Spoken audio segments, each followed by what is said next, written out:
오늘 성경 말씀 찾겠습니다. 창세기에서 보겠습니다.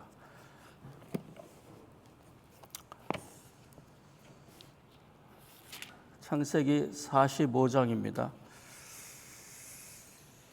우리 교회에서 그동안 창세기 1장부터 시작해서 45장까지 왔습니다. 그래서 창조기사부터 시작해서 성경에 있는 중요한 줄거리들 훑어가고 있는 중인데 몇 달 걸려서 이제 오늘 창세기 마지막입니다. 아브라함부터 시작하는 하나님께서 주신 언약이 아브라함 다음에 이삭으로 이어지고 아브라함, 이삭, 그래서 지난 주일에 야곱의 이야기 받고 오늘 그 다음 야곱의 아들인 요셉의 이야기입니다. 그래서 이분들을 우리가 한국말로 이스라엘의 족장 그래요. 그래서 영어로 Founding Fathers 그럽니다. 미국의 건국의 아버지들이 있듯이 그 이스라엘을 형성하신 하나님의 언약을 받으신 그 이스라엘의 건국의 아버지들입니다. 그래서 보통 이제 우리 출애굽기 들어가면은 하나님의 이름이 이제 이렇게 하나님의 이름을 이스라엘에게 알려주세요. 그 이름을 아브라함의 하나님, 이삭의 하나님, 야곱의 하나님 그러세요. 근데 그 히브리 마인드에 셋을 이야기하면 다 이야기한 거예요.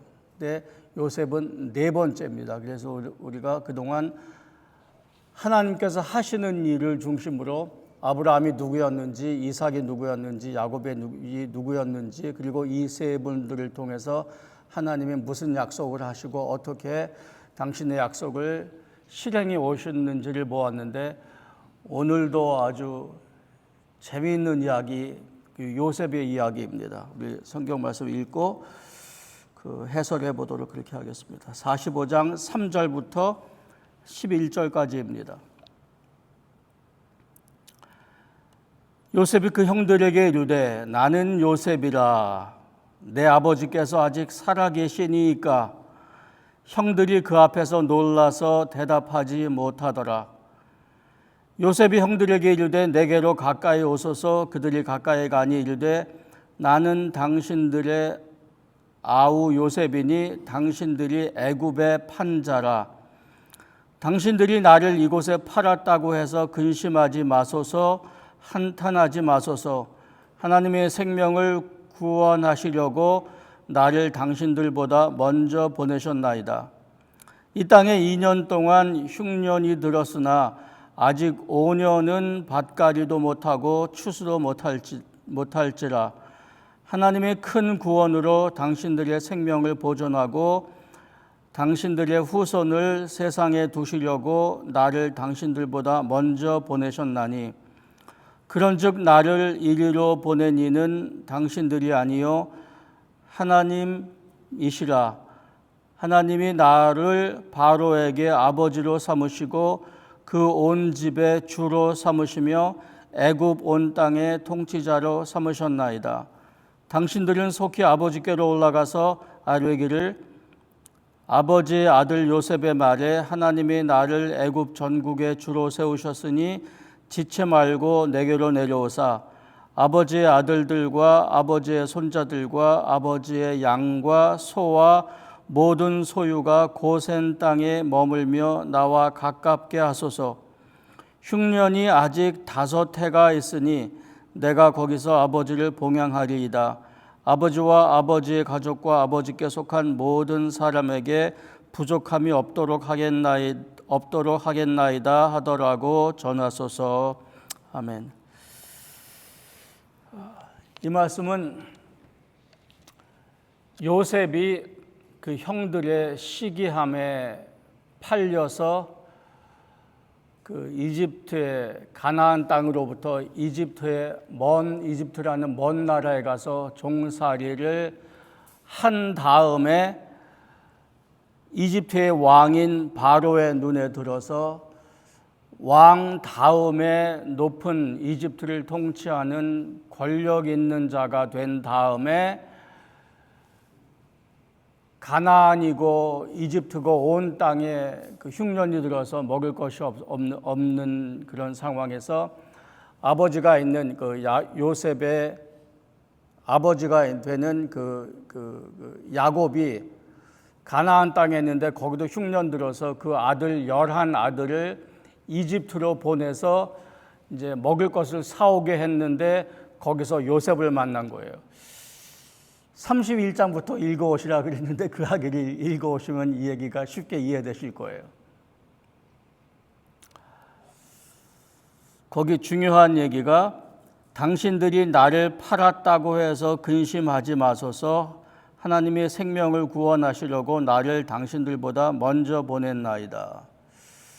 앞에 읽은 아브라함의 이야기, 이삭의 이야기, 특별히 야곱의 이야기에게서 잘 찾아보지 못했던 이야기 아니에요? 요셉이 형들에게 한 말, 나를 노예 상인에게 팔아서 내가 죽었다고 우리 아버지에게 그렇게 이야기했는데 내가 여기 이렇게 살았으니까 당신들이 겁날 터인데 지금 이 사람은 이집트를 다스리는 사람으로 있단 말이에요. 걱정하지 마십시오. 당신들이 나를 팔았지만 실상 나를 여기 보내신 이는 우리들이 하나님입니다. 하나님이 당신들 먼저 계획을 하셔서 우리를 다 살리시려고 나를 여기 먼저 보냈습니다. 이러한 말을요, 아브라함에게서도 없었고 이삭에게도 없었고 특별히 야곱에게서 없었어요. 그러니까 요셉의 이야기에게서 4대 내려가서 좀 더 다른 신앙의 삶을 봐요.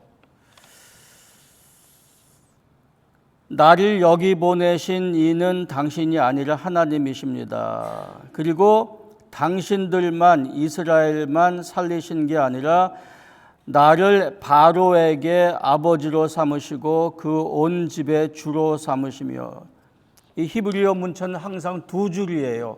첫째 줄하고 두 줄하고 말이 같아요. 첫째 줄, 나를 바로에게 아버지로 삼으시고, 바로는 이집트의 왕이고 이집트의 신이에요. 근데 우리의 하나님, 히브리인의 하나님인 우리 하나님이 나를 바로, 이집트 종교의 신인 바로에게 아버지가 되게 하시고 그 온 집 이집트의 주인으로 삼으셨으며 애굽 온 땅의 통치자로 삼으셨나이다. 이게 무슨 말이에요? 39장, 40장, 41장에 있는 이야기를 하는 거죠. 그럼 여기 그 위에 6절에 보니까 이 땅에 2년 동안 흉년이 들었으나 오직 5년은 밭갈이도 못하고, 11절에 흉년이 아직 5해가 있으니 내가 거기서 아버지를 봉양하리이다. 이렇게 숫자까지 정확하게 이야기해요. 요셉이 그 이집트의 왕인 바로의 꿈을 해석했잖아요. 혹시 기억하세요? 올해 첫 주일날 창세기 41장 설교했는데 다 잊어버리셨죠? 그러니까 다시 들어도 되겠죠? 그때 이집트의 왕이 꿈을 꾸었는데 두 가지 꿈을 꾸었는데 같은 내용이었었어요. 7마리의 그 순서를 늘 잊어먹어서 7마리의 살찐 암소가 나일강에서 올라오는데 그 다음에 똑같이 7마리의 아주 파리하게 마른 암소가 올라와서 먼저 있었던 살찐 암소를 잡아먹었는데 잡아먹은 표시가 안 나고 계속 파리에 있더라. 그리고 이집트 왕이 잠을 깼다가 하도 신기해서 잠을 자고 다시 꿈을 꾸었는데 7 풍성한 이삭이 강가에 나오는데 이집트의 그 나일강은 이집트의 강력한 국력의 원천이에요. 근데 거기서 7 풍성한 이삭이 나오는데 그 나중에 나온 파리하게 마른 이삭이 나와서 또 전처럼 풍성한 이삭을 잡아먹었는데 잡아먹으면 표시가 안 나게 계속 말라 있더라. 이제 이 꿈을 꿨어요. 그래서 이집트 왕이 너무 신기해서 이 왕들은 이제 잡히는 게 있나 보죠. 그래서 이집트에 얼마나 많은 지혜로운 사람들이 있었겠어요. 근데 그 해석을 못 하는데 어떻게 해서 요셉을 불러서 왕궁에 불러서 요셉의 이야기를 들어요. 근데 요셉은 당시 히브리 종이에요. 이집트는 당시 이 지역의 가장 강력한 제국이고 히브리인들은 그 강력한 제국에 많이 있는 서브컬처 중에 하나예요. 지금 미국처럼 무슨 인종이 많이 있는데 이게 다 종이란 말이죠.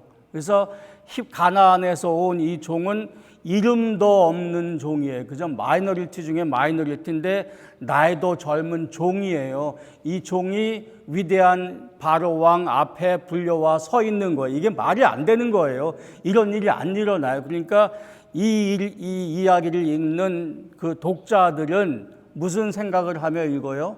이게 어떻게 될 건가를 상상하면서 읽는 거예요. 그러니까 당시의 문화 상식, 당시의 종교 상식으로 읽는 수밖에 없는 거예요.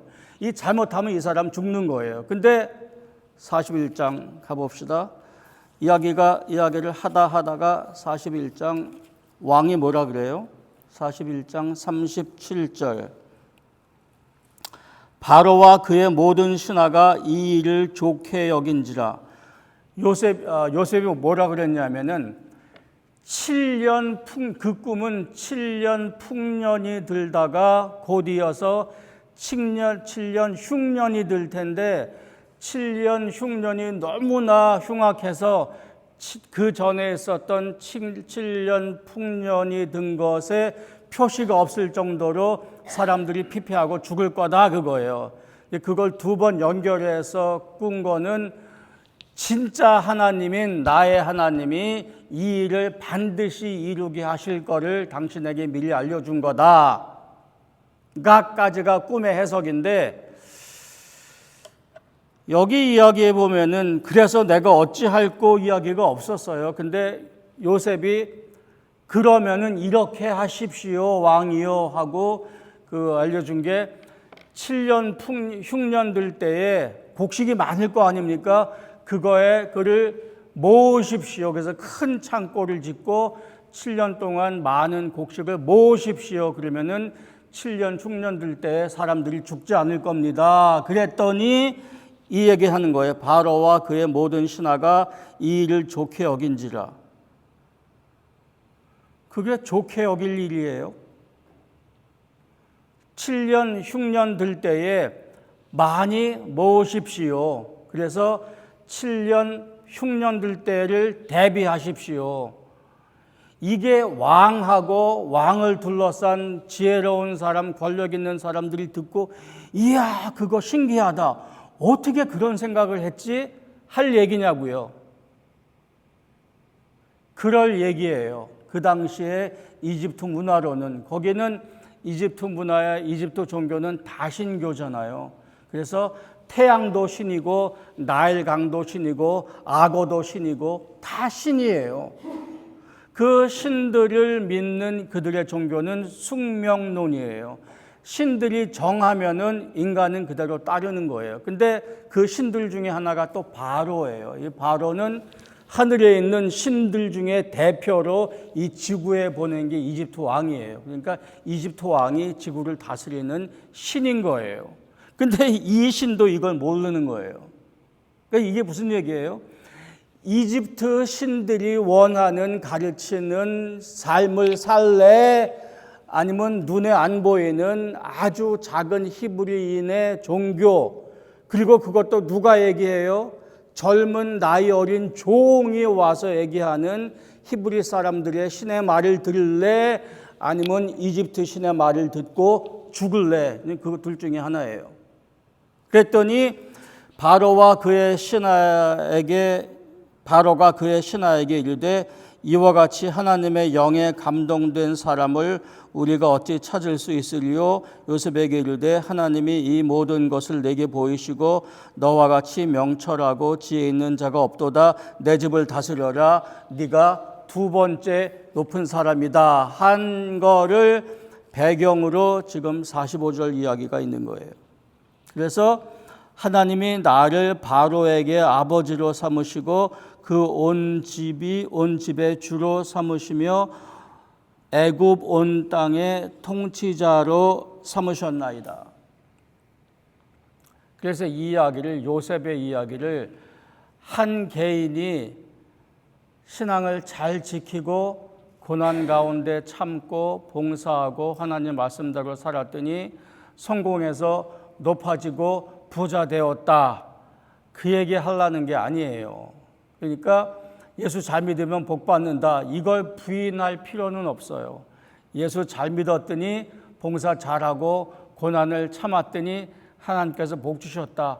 좋은 이야기죠. 근데 그 복이 그 수준에 끝나는 게 아니라 그 말이에요. 그러니까 여기 있는 요셉이 나이 들어서 인생을 많이 살고 꿈에 그리던 형들을 만나고 아버지 살아있다는 소식을 듣고 이제 빨리 아버지에게 가서 아버지를 모시고 이리로 오시오. 내가 살게 해주고 이 풍성한 삶을 아버지의 만년에 내가 누리게 하겠습니다. 라는 기가 막힌 이야기를 하면서 뒤돌아보면서 요셉이 하는 이야기는 내가 우리 하나님을 섬겨서 이 정도 되었으니 당신들 걱정하지 마시오로 끝나는 게 아니라 하나님께서 우리에게 주신, 우리 조상에게 주신 말씀, 아브라함을 처음 불렀을 때 내가 너로 하여금 만국의 아비, 뭐라고 그러지요?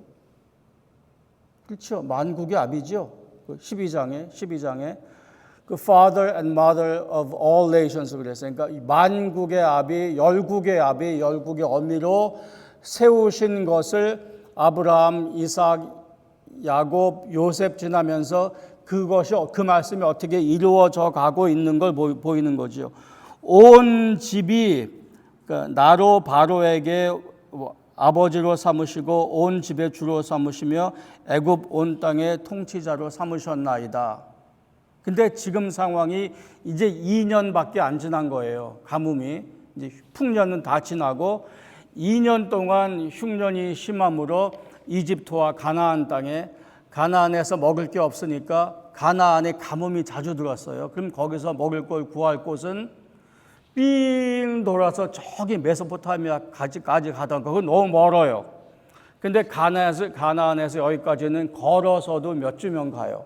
그러니까 야곱이 아들들을 여기 보낸 거죠. 그러니까 여기뿐만이 아니라 구약 성경에 아주 많은 경우에 가나안에서 먹을 것을 구하러 이집트로 갑니다. 이집트는 풍성함의 상징이에요.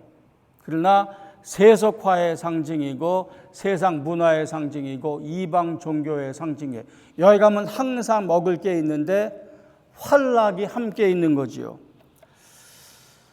그래서 아버지여 걱정 말고 이리로 내려오소서 하고 목을 안고 우는 이야기가 오늘 여기 있습니다. 오늘 세 가지 이야기를 할 텐데 우선 가나안의 가뭄 먼저 이야기를 할까요? 하나님은 왜 가나안 땅에다가 가나안 땅을 이스라엘의 정착지 근거지로 삼으셨을까요? 이거 매우 중요해요. 몇 번 우리 이야기를 한 것처럼 왼쪽에는 지중해고 오른쪽에는 사막이고 사막을 건너갈 수가 없어요. 사막 저편에 메소포타미아 우르가 있어요. 그러니까 하나님께서는 우르를 떠나서 사막을 가로지르지 않고 쭉 올라가는 곳에 하란이 있었어요. 하란에서 아브라함을 부르세요. 원래 하란에 아브라함의 그 조상들은 메소포타미아를 떠나서 가나안으로 가려고 했었어요. 근데 하란에서 아브라함을 불러서 가나안으로 가라 하시고 기억나세요? 아브라함이 가나안에 왔다가 이집트에 갔다가 12장 13장에 내 아내를 아내라 하지 말고 누이라 부르리 하라 뭐 그런 얘기 있었잖아요. 그리고 다시 가나안 돌아오죠. 왔다가 여기서 지금 great son이죠. 3대 내려와서 이 사람들이 다시 이제 이집트로 가는 거예요. 근데 이 두 군데 다 흉년이 들었는데 2년째 흉년이 들었으니까 어떻게 해야 되겠어요? 2년째 흉년 들었으니까 심지를 못한 거예요. 그러니까 먹을 게 하나도 없는 거죠. 근데 앞으로 5년이 더 흉년이 들어요. 그러니까 다 죽으란 이야기예요. 그 원래 이집트의 방식대로 살았으면은 다 죽는 거죠. 물론 평민만 죽지요. 그 위에 높은 사람들은 안 죽죠. 근데 그 당시에 사람들은 아까 있는 그 41장의 이야기는 흉년 들었을 때 뭘 생각을 안 했어요. 그게 그들의 삶의 방식이었었어요. 우리들에게는 뭐예요? 우리 수입이 더 생겼다든가 무슨 일이 있어서 남았다든가 하면은 당연히 저축할 생각을 하는 게 당연한 상식인데 여기는 그게 아니란 거죠. 그건 뭐예요? 내가 삶에 먹을 게 많아졌다, 마실 게 많아졌다, 좌우간 그 양들이 많아졌다 그러면은 그들의 생각에는 그들의 신들이 나를 어떤 이유로 축복하셔서 잘 먹고 잘 살자 하는 게 그들의 상식이에요. 그러다 없어졌어요. 그러면은 무슨 이유로 신들이 노여워하고 분노해서 나를 심판하시고 나를 죽인다. 그럼 죽는 거예요. 이게 그들의 삶이었던 거죠. 근데 요셉이 가서 왕이시여 이렇게 안 해도 됩니다. 그거예요. 그러니까 지금식으로 말해서 경제관념을 가르치는 이야기가 아니라 아까 있는 것처럼 너와 같이 신에 감동된 사람을 우리가 어디서 찾으리요? 이런 신이 없었던 거예요. 이거 이집트에. 이거는 다른 신의 이야기예요. 그러니까 요셉의 이야기 전체, 그리고 이제 우리 곧 다음 주부터 출애굽기 들어갈 텐데 거기서 들어가는 이야기, 이거 탈출하는 이야기는 전부 다 이집트의 위대한 신들과 히브리의 신의 갈등 이야기예요. 그러니까 이 사이에 끼인 이집트 신들의 대리자 바로, 히브리 신의 대리자 처음에 요셉, 그 다음에 모세, 이 사람들을 이 사람의 대리자를 내세워서 실제로는 신들이 모순 갈등하는 이야기인 거죠. 그러니까 여기 있는 이야기, 나로 바로에게 아버지로 삼으시고 온 집의 주로 삼으셨다. 그러니까 자기를 그렇게 했다는 얘기가 아니라 자기가 섬기는 히브리의 신들의 이야기를 하는 거예요. 그러니까 이런 상황에서 가뭄 이야기는 이제 매우 중요해요. 지리적으로 볼 때 아까 이야기한 것처럼 이스라엘 백성은 메소포타미아에서 왔다가 가나안에 왔다가 이집트에 들어갔다가 출애굽기 이제 시작하면서 거기서 다시 탈출해서 가나안 돌아오는 이야기예요. 지리적으로 볼 때. 그럼 이제 우리가 물어야 할 질문은 왜 하나님께서는 당신의 백성을 옮기시냐 그렇게. 그리고 가나안 땅은 다리라고 말씀을 드렸잖아요.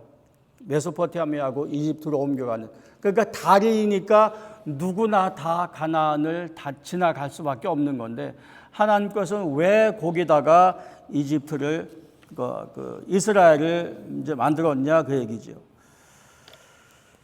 거기는 메마른 땅이에요. 그래서 가뭄이 들어요. 근데 이제 미리 이제 큰 그림을 그려볼까요? 출애굽기를 통해서 하나님께서는 이 이집트에서 종살이하는 요셉의 자손들, 그러니까 70명이 요셉의 자손, 야곱의 자손이 70명이 이집트로 들어가요.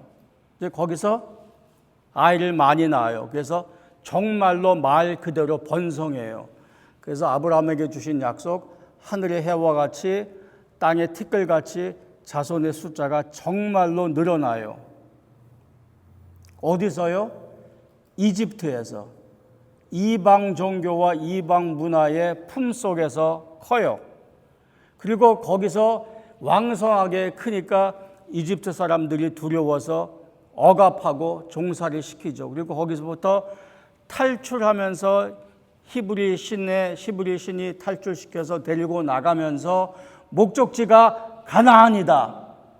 이 사람들은 가나안에 안 들어가 봤지만 이 사람 이집트에서 태어난 이 히브리인들의 조상은 거기서 온 거예요. 그러니까 돌아가는 거예요, 사실은. 돌아가면서 하나님 뭐라고 그러세요?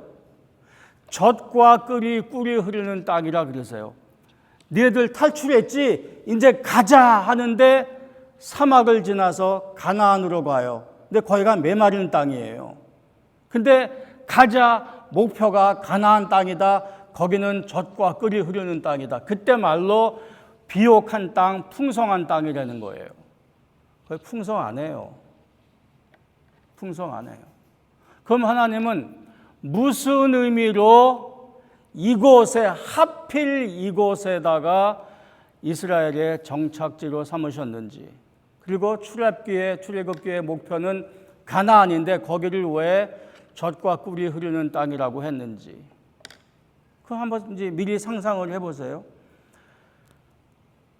광야를 지나면서 이집트를 탈출해온 사람들이 광야를 지나면서 햇빛은 쬐지, 남녀노소 다 있지, 눈에 보일 건 없지, 목은 마르지, 먹을 건 없지, 비난의 화살이 누구에게 가요? 모세에게 가요. 우리 여기서 죽게 하려고 풍부한 이집트에서 이끌어냈냐, 그러면서 하는 불만이 뭐예요?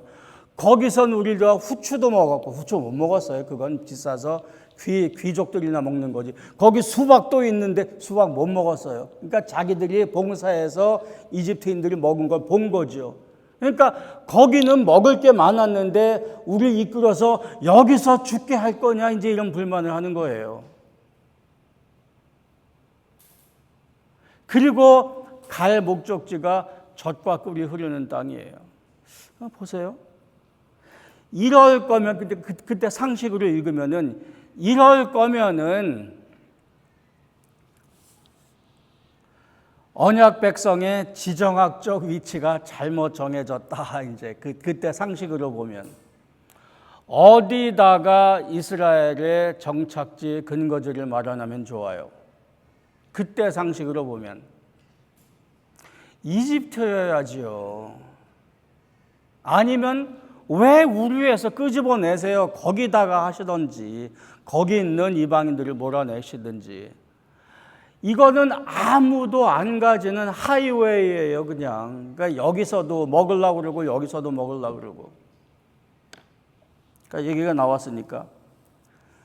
젖과 꿀이 흐르는 땅이라는 이 변방의 메마른 땅을 젖과 꿀이 흐르는 땅이라고 하나님 말씀하실 때 그게 뭐냐 그 말이에요. 땅 자체가 축복의 근원일까요?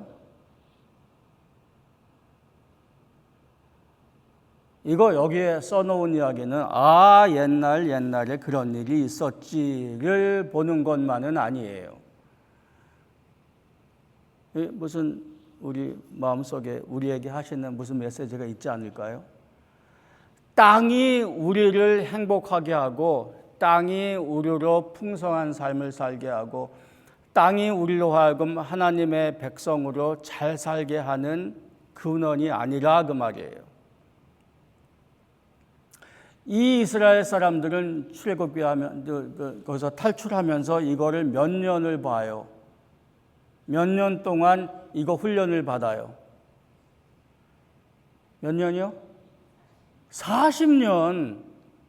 하나님께서 이들에게 가르쳐 주시려는 게 뭐였었어요? 땅이 아니다. 땅이 아니다. 그러니까 뭐예요? 그 복의 근원이 뭐라는 거예요? 젖과 가나안 땅이 젖과 꿀이 흐르는 축복의 땅이라는 의미가 뭐예요? 땅이 좋아서가 아니라 거기서 누가 너희를 통치하냐 그거죠. 눈에 보이는 땅 말고, 거기서 나오는 곡식 말고, 너희가 거기서 누구와 사느냐가 이슈라 그 말이에요. 너희가 거기서 누구랑 살 거냐 그 말이에요. 그러니까 이제 출애굽기의 이슈는 너희 이집트에서 이방인을 섬기면서, 실질적으로 생각해 보세요. 요셉의 자녀들이 후손들이 이집트에서 대대로 태어나요. 그리고 거기서 살아요. 히브리의 신의 기억이 요셉의 섬기던 그 조상들이 섬기던 기억이 있을 거예요. 분명히 남아 있을 거예요. 근데 현실적으로 주류 문화의 종교는 뭐예요? 이방 종교인 이집트의 종교예요. 거기서 대대로 살았어요. 그 주인들을 섬기면서. 그럼 하나님 묻는 질문은 이거예요. 니네 거기서 이방신을 섬기면서 종으로 먹고 살래? 아니면 나랑 같이 지나서 광야 지나서 가나안 땅 가서 나랑 같이 살래? 지금 그걸 어떻게 할래? 니네 이제 결정해봐 라는데 그 결정할 근거가 어디 있어요? 그게 출애굽기에 있는 거, 출애굽에 있는 거죠. 누가 세다라는 것을 보여주신 거죠. 당시 이집트의 군대는 이 세상에서 가장 큰 군대예요. 근데 그걸 무참하게 짓밟고 이기시잖아요. 우리 10가지 재앙을 자세하게 살펴볼 텐데 그게 다 이집트의 신들을 격파하는 이야기거든요. 그거 다 기억이 있는 거예요. 생생하게. 몇 주 있다가 광야 들어갔으니까 그 기억을 가지고 물으시는 거예요. 이집트에 가서 당신 너희들 말대로 찌꺼기 얻어먹으면서 살래? 아니면 나랑 같이 광야 지나고 가나안 들어가서 나의 백성으로 살래? 그런 거예요. 그리고 목표로 제시하는 게 거기가 사실은 젖과 꿀이 흐르는 땅이다.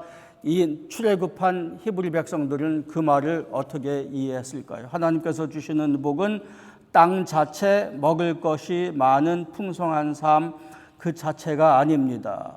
근데 만약에 이 구절을 젖과 꿀이 흐르는 땅이 거기에 풍성한 소출 수확이라던가 아니면 요셉의 이야기를 곤고하고 유혹이 많은 세상에서 신앙을 유지하고 순결한 삶, 그 보디발의 아내가 뭐 유혹하고 그랬다고 그랬잖아요. 순결을 지켰더니 하나님께서 복 주셔서 남들보다 높아지고 부유해지고 떵떵거리며 살게 해주셨다라고 읽으면은 이게 그냥 무속 신앙 되고 마는 거예요.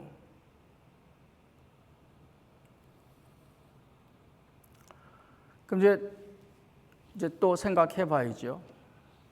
이제 그때 히브리 사람들은 그걸 택했어요.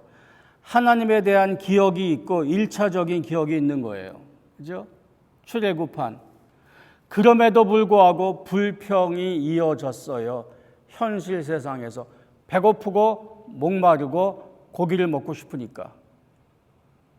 근데 그거 다 주셨단 말이죠. 광야에서. 우리는 아직 새하늘과 새 땅이 도래 안 한 우리는 어떨까요? 그래서 우리는 때때로 그리스도인이 받는 복을 오해해요. 내가 신학적으로 신앙 고백적으로 하나님을 버리고 이걸 택하겠다라고는 안 해요. 근데 히브리 사람들이 당시에 유혹을 받은 것처럼 내 현실이 다가오는 문제가 너무 크고 분명하기 때문에 2차라는 옵션이 있고 2차라는 옵션이 있고 이 집이라는 옵션이 있고 이 집이 있고 이 직업이 있고 이 직업이 있어요. 여기를 선택할 수 있고 여기를 선택할 수 있어요.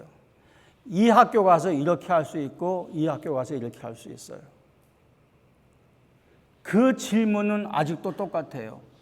이집트에서 그렇게 살고 거기 문화에서 풍성하게 살래? 아니면 내 백성으로 가나안에서 내 백성으로 살래? 둘 다 포기 못하지요. 둘 다 추구해야지요. 하나님 둘 다 하면 어떨까요? 이 당시 사람들도 그랬어요. 어떤 상태에서도 그 기적을 보았음에도 불구하고. 근데 그걸 잘 생각해야 해요. 이 풍성한 삶을 그대로 있는데 내가 가서 추구해서 성취하는 게 아니고 이 하나님이 주시는 도구고 나를 위해서 활용하시는 거예요. 이건 내가 있는데 내가 가서 빼앗는 게 아니라 거기 있는데 A가 가져갈 수도 있고 B가 가져갈 수도 있고 내가 가져갈 수도 있는데 내가 가져와야지 하는 게 아니라는 말이에요. 이거는 하나님께서 주시는 건데 일은 내가 해서 내 손으로 먹고 살아야 하는 게 사람이란 말이죠. 그러니까 내가 하는 실질적인 활동에 내가 그게 중심이 되어서 여기를 확보해 놓고 그리고 하나님을 섬긴다 하는 말이 안 되는 거예요. 그래서 이스라엘의 신앙을 적어 놓은 시편 중에 이런 시가 있어. 우리가 아까 읽은 그 바로 전전에 121편에 내가 산을 향하여 눈을 들리라 나의 도움이 어디서 올까? 내가 산을 향하여 눈을 들리라 나의 도움이 어디서 올까? 산이에요. 뭐 산은 곡식 나는 데가 아니에요. 산은 이 당시 문화에 이방 종교도 그렇고 히브리 종교도 그렇고 산은 땅과 하늘이 맞닿는 곳이에요. 그러니까 거기에 신당이 있어요. 신전이 있어요. 그래서 온갖 종교의 접속지가 신들 접속지가 산이에요. 내가 산을 향하여 눈을 들리라. 그 문화를 따라서 다른 사람들이 다 하는 풍습을 따라서 내가 저 산 위에 있는 신전 신당을 향하여 눈을 들리라. 나의 도움이 어디서 올까? 그게 첫째 줄이에요. 둘째 줄은 나의 도움은 천지를 지으신 여호와께서로서다. 그러니까 여기서 대조는 산하고 천지예요. 산하고 천지. 사람들은 산을 향해서 복받기를 소원해요. 근데 히브리의 신앙은 뭐예요? 천지를 지으신 산을 포함해서 천지를 지으신 여호와께로부터 내 도움이 옵니다. 그 말이에요. 그러니까 이 삶을 살아본 출애굽기 이후 이스라엘이 형성이 되어서 광야를 지나와 본 근데 출애굽한 1세대 전부 다 광야에서 죽어요. 굶어 죽은 게 아니라 하나님의 심판으로 죽어요. 그리고 그 2세가 가나안에 들어가요. 이 경험들이 축적되고 가나안에 들어가서 유혹받는 삶이 축적되고 나중에 누군가가 쓴 시편이 121편이에요. 산에서 오는 게 아니라 이 땅에서 오는 게 아니라 천지를 지으신 하나님에게로부터 온다. 이제 그 얘기예요. 첫 번째, 왜 거기가 가나안 땅이 하나님께서 복 주시는 땅인가? 하나님의 다스리심이 있기 때문이다. 첫 번째. 두 번째, 내가 너와 함께 하리라는 약속. 이 말씀이 비슷하게 야곱의 이야기에도 있었어요. 야곱에게 복 주시는 것을 라반이 삼촌이 보았기 때문에 거짓말해서 윽박질러서 자기 조카 야곱을 자기 수중에 붙잡아 둔 거죠. 그래서 야곱을 통해서 라반이 거부가 돼요. 근데 그거보다 더 확실하게 그 하나님께서 요셉과 함께 계셨다는 이야기를 39장부터 한번 살펴볼까요? 39장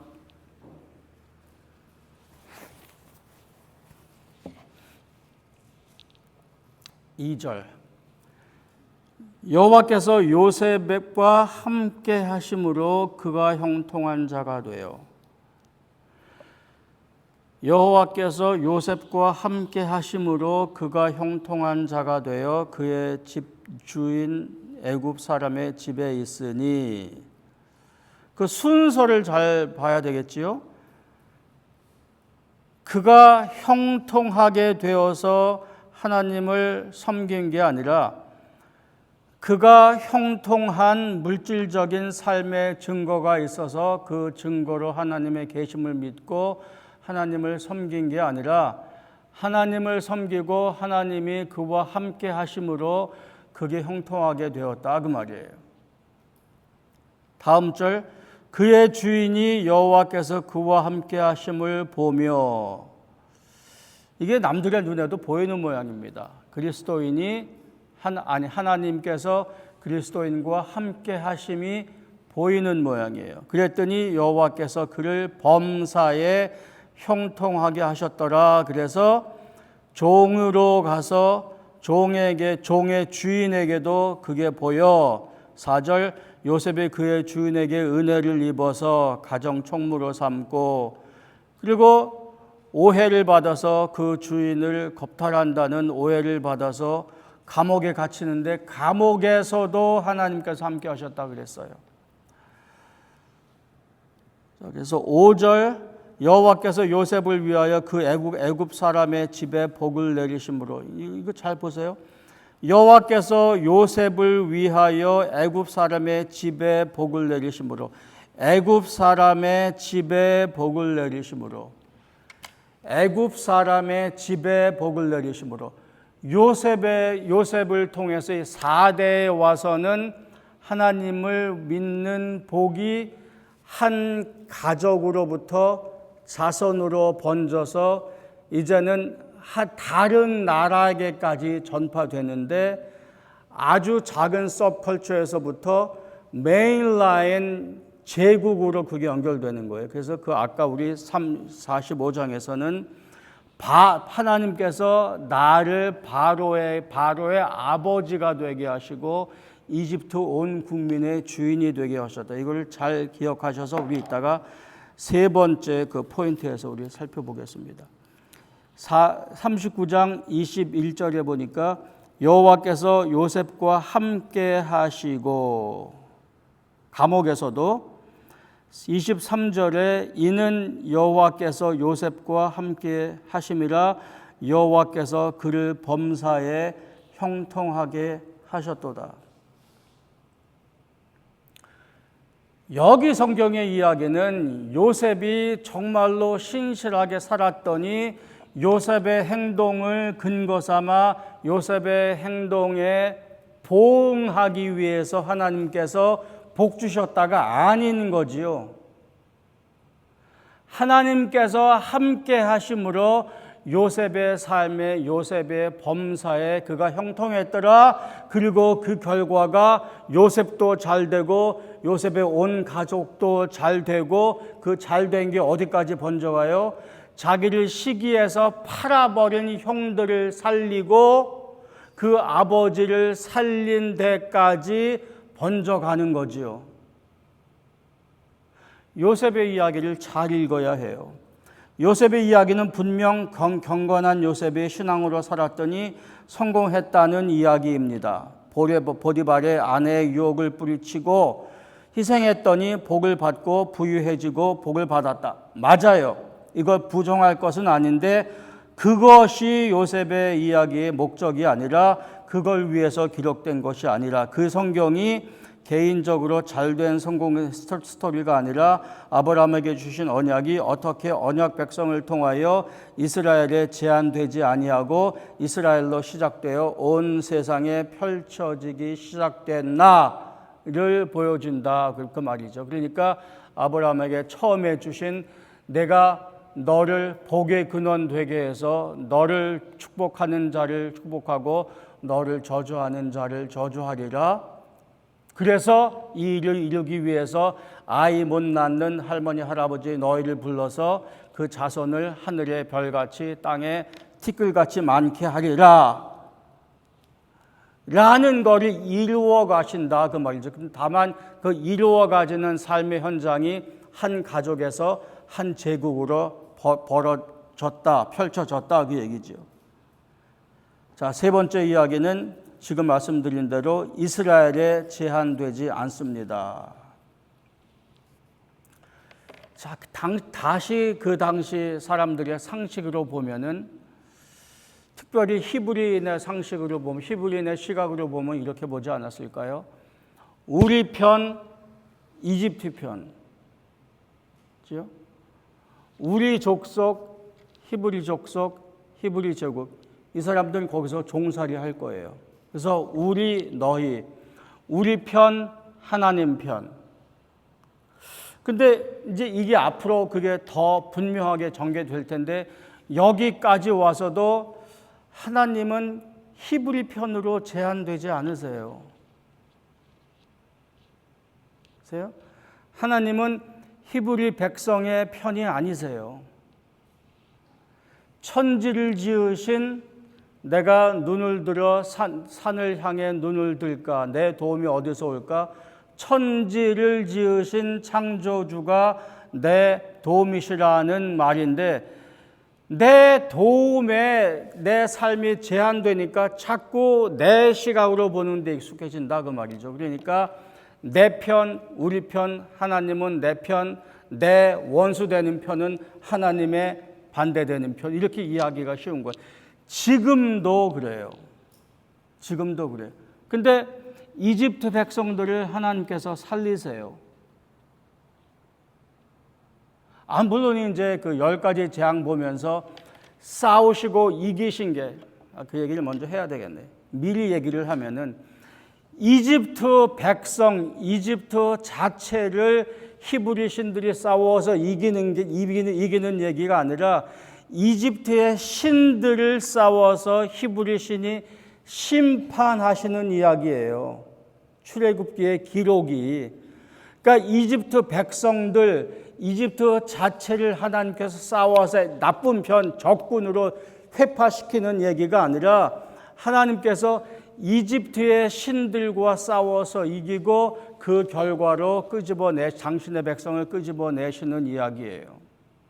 그러니까 이거 읽는 당시의 히브리 사람들의 시각이나 이거 읽는 우리의 시각이나 볼 때에 우리는 히브리 편, 우리는 이스라엘 편, 우리는 하나님 편, 이외의 족속, 다시 말하면 여기에 정치적 상황으로 보면 저기 메소포타미아나 여기 이집트는 이방인, 따라서 하나님께서 버리신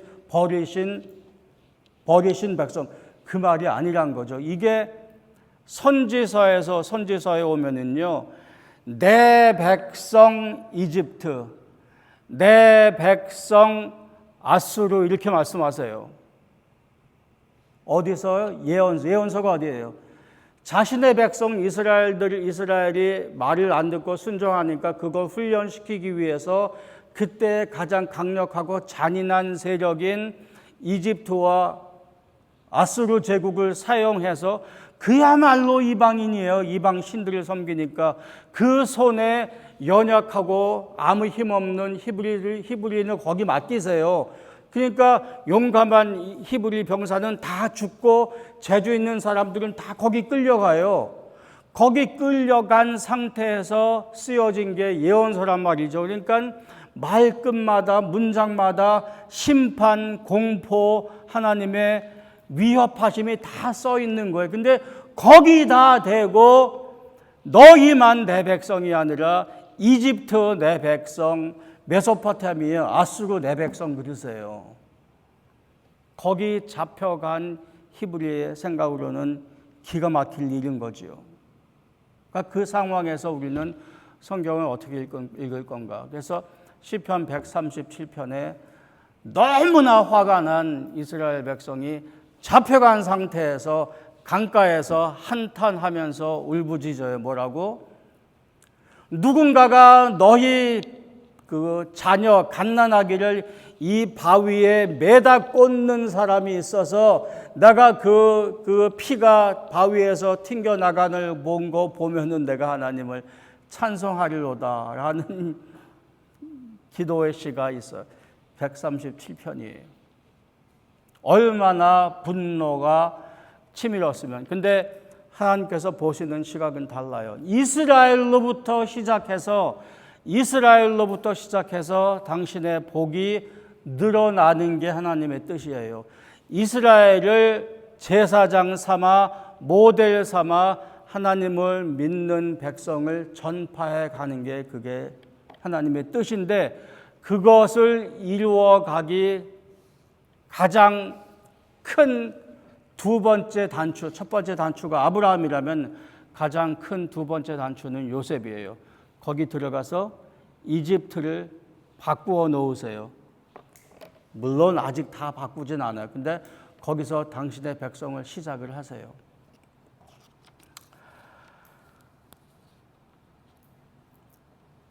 이게 우리들의 이야기이기도 해요. 우리들의 이야기이기도 해요.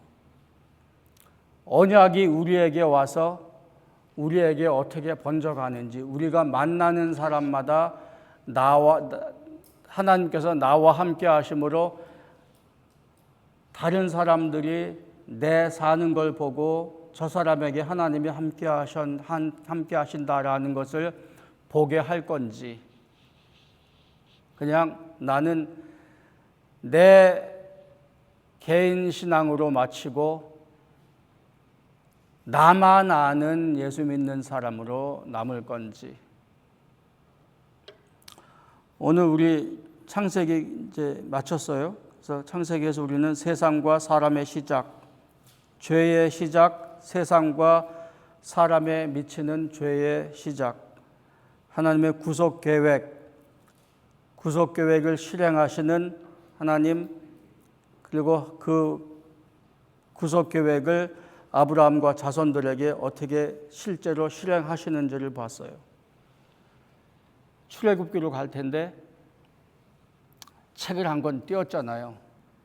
그래서 오늘 예배 후에 맥도날드에 가서 책 떼기를 하겠습니다.